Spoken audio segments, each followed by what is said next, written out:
Welcome back to my YouTube channel Target Net JRF 2020. At first, a very hearty and cheerful good morning to all of you. तो दोस्तों, कैसे हैं आप? करती हूँ आप लोग अच्छे होंगे। तो आइए वीडियो शुरू करते हैं लेट ना करते हुए। पेपर 1 नेट के टॉपिक जो हम लोग का चल रहा है उसमें बोध स्तर या अवबोध स्तर, अंडरस्टैंडिंग लेवल के बारे में। अंडरस्टैंडिंग लेवल से आप क्या समझते हैं? सामान्य सा अर्थ है, इसका अर्थ समझते हैं समझना, यानी किसी भी चीज को का बोध होना, अर्थ ग्रहण करना। लेकिन शिक्षण के क्षेत्र में बोध एक बहुत ही व्यापक शब्द है। क्या है? बहुत व्यापक शब्द है। बोध का अर्थ मनोवैज्ञानिकों और शिक्षा शास्त्रियों ने कई ढंग से प्रकट किया है। वो लोग बोध को बहुत अर्थ में प्रकट किए हैं। जैसे देखिए, बोध का अर्थ देखिए, शिक्षक भी शब्द को अनिश्चित ढंग से प्रयुक्त करता है। मान लीजिए अकॉर्डिंग टू डिक्शनरी में अगर हम बोध शब्द का अर्थ देखें तो बोध शब्द का अर्थ बहुत सारा मिलता है। पहला तो मिलता है अर्थ का प्रत्यक्षीकरण करना, विचारों का बोध होना, एक ये अर्थ हो गया। दूसरा हो गया गहनता से परिचित होना, प्रकृति एवं स्वभाव को समझना, यानी नेचर को समझना। तीसरा अर्थ मिलता है भाषा में प्रयुक्त होने वाले अर्थ को समझना, भाषा में जो प्रयुक्त होता है वो अर्थ को समझना। चौथा अर्थ मिलता है तथ्य के रूप में स्पष्ट बोध अथवा अनुभूति होना। तो बोध का बहुत सारा मीनिंग है। तो हम लोग यहाँ पे किस बोध की बात कर रहे हैं, यानी यहाँ पे अवबोध स्तर का क्या ये है। तो एक विद्वान हुए हैं, उनका नाम है मॉरिस एल विक्की। क्या नाम है? Morris L Vicky.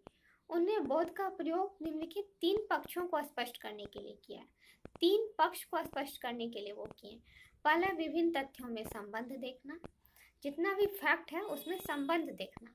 दूसरा, तथ्यों को संचालन के रूप में देखना। और तीसरा, तथ्यों का संबंध तथा संचालन दोनों को समन्वित करना।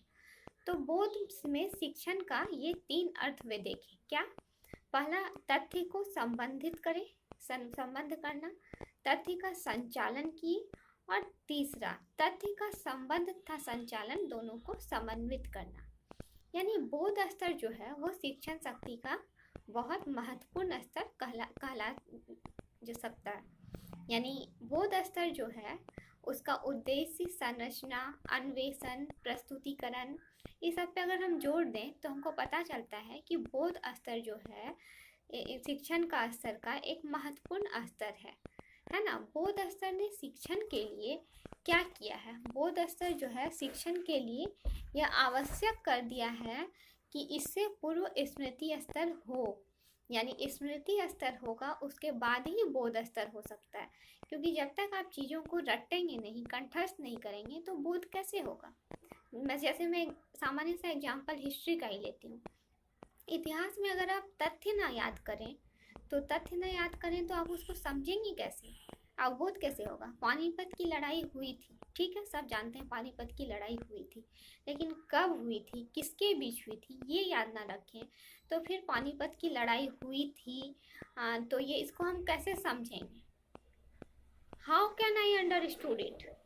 हाउ कैन, जब तक हम पानीपत की लड़ाई को नहीं जानेंगे तब तक how can we understood it, हम इसको नहीं समझ सकते हैं, कैसे समझेंगे।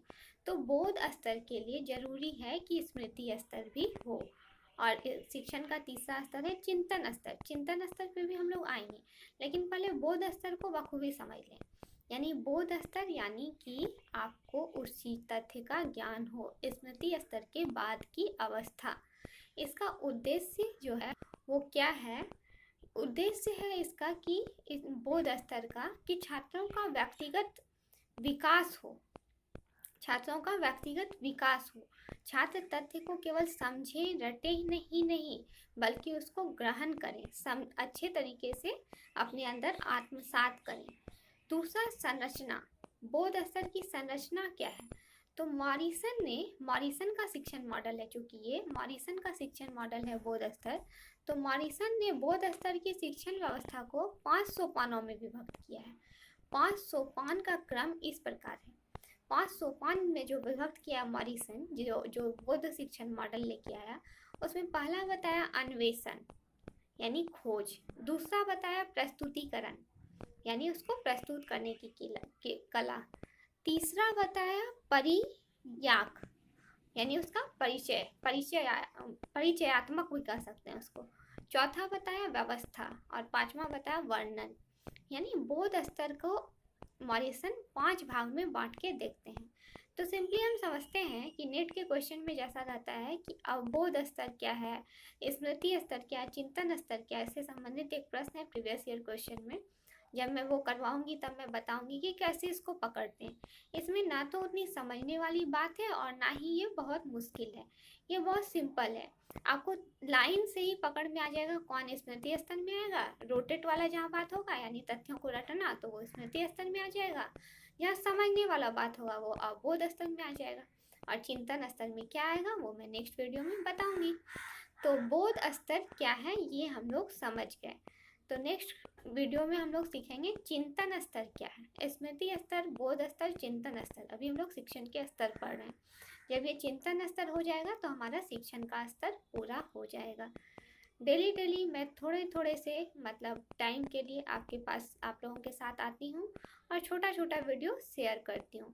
प्लीज़ इसको देखिए और मेरे चैनल को सब्सक्राइब कर दीजिए और बेल आइकन को दबा दें और लाइक करें अगर आपको पसंद आया हो तो।